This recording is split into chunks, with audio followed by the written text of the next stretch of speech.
Quelques jours seulement après l'inauguration de son siège, le parti Renaissance nationale a accordé une audience dans ses locaux à une délégation du parti pour l'emploi et l'épanouissement du peuple, PEP. Pendant plus d'une heure d'horloge, la présidente du parti RN, Claudine Afiavi-Prudencio, avec à ses côtés quelques membres du bureau exécutif national du parti, a échangé avec la délégation conduite par le président du parti PEP, François-Xavier Atadedji.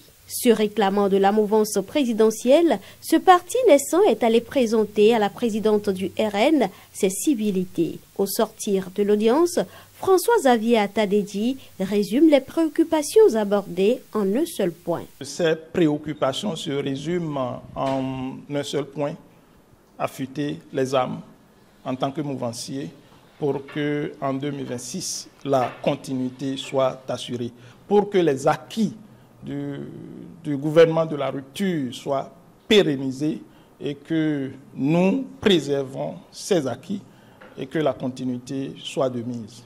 Nous avions été sidérés par l'accueil chaleureux qui nous a été réservé par le parti, la Renaissance nationale. Sa présidente était là, nos échanges étaient fructueux et il est clairement sorti que nous devons, en tant que mouvanciers, affûter nos âmes pour être plus forts et affronter les défis de 2026. Les échanges se sont déroulés dans une ambiance conviviale. Ils étaient empreints de conseils à l'endroit du jeune parti. Le porte-parole du parti Renaissance nationale fait un récapitulatif de la séance. Le contenu des échanges a été très chaleureux, très courtois.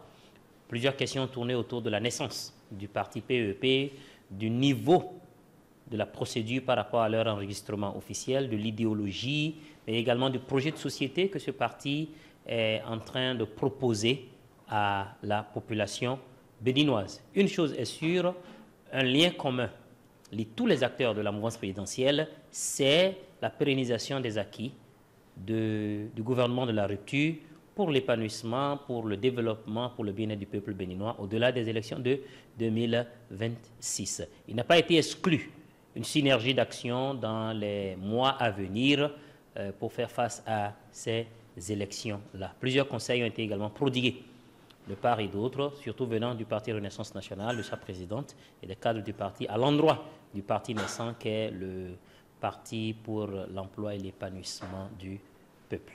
Un cocktail a été offert à la délégation et une ouverture leur a été laissée pour d'autres échanges dans les jours à venir.